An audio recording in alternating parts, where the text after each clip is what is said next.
Okay, mga kaibigan.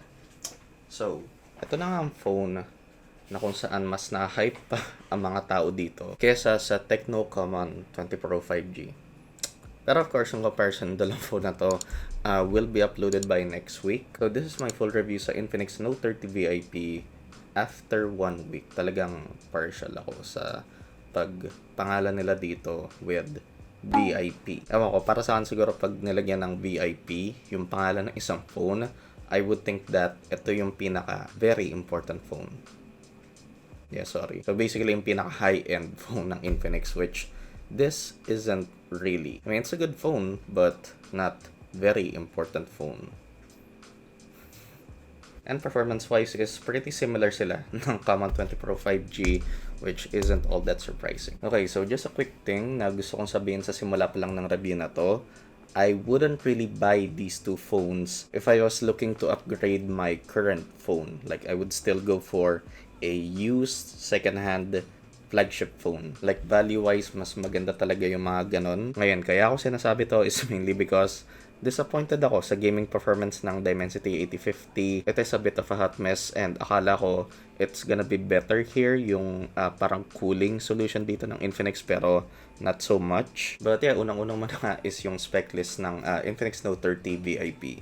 And for this video, ang itatawag ko lang sa phone na to is VIP. Legit yun lang since medyo nakakalito. Ang daming phones ng Infinix with the name Note 30. So, pwede mo mabiling VIP in two color options. Itong Magic Black na meron ako, which is really nice. And yung isa is yung Glacier White. And pretty much pagdating sa design na ito, for the most part, it looks premium. So, you have glass on glass. Pero, plastic yung frame. Tapos, ang maganda pa dito, sarcastically speaking yun, mga kaibigan, is ginawa nilang glossy finish yung plastic frame neto, which salamat lang magagawa doon if gusto nyo gawin ng Infinix yun, then sige. But yeah, yung reason siguro kung bakit tinawag ng Infinix to na VIP is because dito sa back design, it looks premium.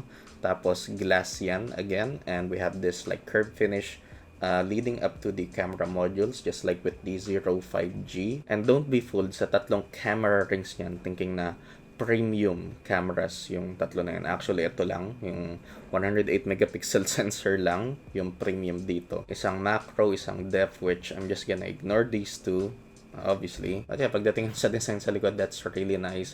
We do have the Infinix branding here, 108 megapixel ASPH, wireless charging, and yeah, sa mga nagtatanong is, nakikita nyo naman ngayon pa lang is sobrang fingerprint magnet niya. Would have really wish if ginawa na lang ng Infinix na parang frosted or matte finish to, but oh well. And pagdating naman sa build neto, it's pretty solid for the most part, although there is a tiny bit of flex here if I try to bend it.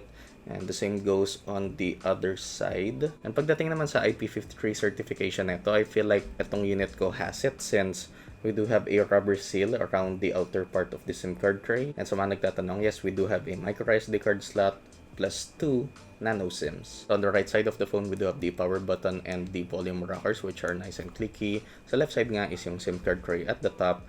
We do have a speaker hole here for the top speakers, which works in conjunction with the earpiece speakers. Tapos secondary noise cancelling microphone, sound by JBL, which is actually really nice. Parang I can't really do it justice just by you guys hearing it through my microphone. But sa bottom ng phone, we do have old jack, 3.5mm headphone jack, main microphone, USB Type-C charging port, and bottom firing speakers. And of course, sa top is we do have the hole punch for the front-facing 32 megapixel sensor. Tapos moving on naman sa display na to, we do have a 6.67-inch na AMOLED 120Hz display, so perfectly viewable even under direct sunlight to. We have deep blacks, nice and vibrant colors, although ang ayoko lang dito, and yes, alam ko sa magsabi, I know that this is an AMOLED display, it's supposed to be vibrant and punchy, pero like the Common 20 Pro 5G is parang masyadong punchy yung colors niya. Kahit dito sa display settings sa color style is nakaset na siya sa default original color is, yeah, it's a bit too punchy for my taste. Hopefully na-gets nyo yan, so mga magkikriticize sa akin.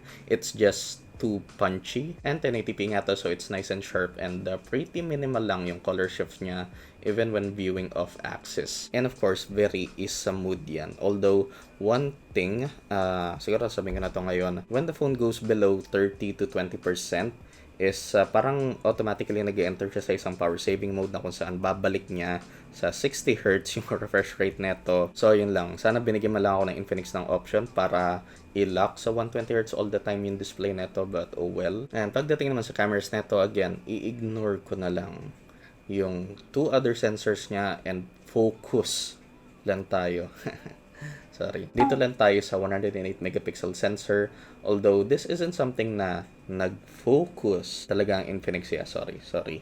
Actually, pretty good yung camera performance neto for a mid-range smartphone. And we also do have a 32 megapixel front-facing camera with dual LED flash. So, sa mga selfie takers yan at night is, ayun nga. But yeah, using the main sensor in good lighting, we do have good detail, impressive dynamic range for a mid-range phone, and what I really like here is maganda yung color reproduction niya, hindi oversaturated yung colors here. And pagdating naman sa mga low light or nighttime shots is actually pretty decent as is na yung mga makukuha mong photos. Although for me is wag mo nang gamitin yung super night mode neto, as para sa akin masyadong artificial looking, like almost cartoon like yung pictures. But you can take some pretty good looking and detailed selfies sa front facing camera neto. Okay, so ito nga yung 4K video test sa Infinix Note 30 VIP using the main sensor, and what you're hearing right now is from the internal microphone of the phone. And yeah, okay, so ito naman ang vlog test sa Infinix Note 30 VIP, recording at 2K or Quad HD using the front facing camera, and still what you're hearing right now is from the built-in microphone. And yeah,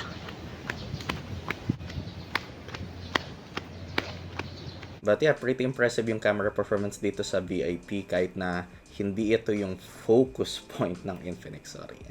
And ito naman nga tayo sa performance with the Dimensity 8050, pero this time dito sa VIP we do have 12 gigs of memory, so multitasking is pretty snappy, opening closing apps with UFS storage. So it's really no sweat here para sa VIP. Like I said, with the 20 Pro 5G, it basically feels like a flagship phone, almost like a flagship phone when it comes to day-to-day tasks. Pero when it comes to gaming, hindi talaga pang Genshin yung phone na to. Although gusto ko lang linawin, dito pa lang, is Wild Rift, Call of Duty, and PUBG Mobile is walang problem even at 120 FPS dito sa Wild Rift, or extreme frame rate para dito sa Call of Duty or PUBG Mobile is no sweat naman yun for the most part para dito sa VIP. Hindi siya nag-overheat or thermal throttle with these 3 games. So dito sa Genshin Impact, this is only really playable at low graphics setting, 60 FPS with motion blur turned off obviously. And sa extensive testing ko dito sa Genshin, at again, low graphic settings, ang max temps na na-reach ko is around 42 to 43 degrees Celsius. If medium or higher siya is you'll easily reach 45, which uncomfortable na to touch yung phone. Tapos surprisingly, pasensya, talagang full brightness na yan. Pag in-open yung camera app lang magagawa doon. Yeah, surprisingly dito, when it comes to 4K recording, unlike the common 20 Pro 5G, eto, ang max temps na nakuha ko while recording 4K for about 20 to 30 minutes or so is 45 degrees Celsius and not 49 to 50 degrees. So that's good. Walang kahit ano lumalabas na temperature warning, which is good. But for the most part, recording 4K videos here for a long period of time isn't a problem. And meron nga tayong under-display fingerprint scanner dito, which is fast and snappy for the most part, although quite inconsistent siya. Tapos siguro ang favorite part ko dito sa VIP is yung dual stereo speakers, which is really, really nice.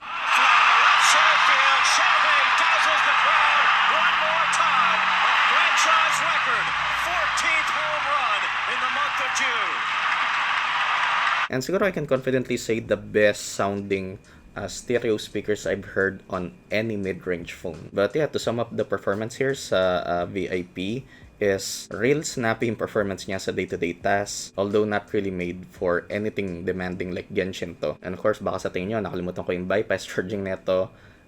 Pretty much the same lang sila. So sa Genshin ko tinest to, akala ko lower yung temps niya while gaming with bypass charging, pero pretty much the same lang. So sa low graphic setting sa Genshin, 42 to 43 degrees Celsius din siya. Although of course, better sa battery health ng phone mo if you're gonna use this with bypass charging turned on. And speaking of charging, dito na nga tayo sa battery sa VIP. So this has a 5,000 mAh battery, 68 watts of fast charging, and 50 watts wireless charging, which unfortunately I wasn't able to test as I don't have anything that can go up to 50 watts, any wireless charger here. But with the 68 watt charger that comes in the box, I was able to charge this phone from 1% to 100 in 58 minutes, which is still technically under 1 hour, pero for 68 watts, that is disappointing, as something like the Poco F5, which has 67 watts of fast charging, can charge from 1% to 100 in just under 50 minutes. So yeah, ang biniblame ko dito is yung safe charging na by default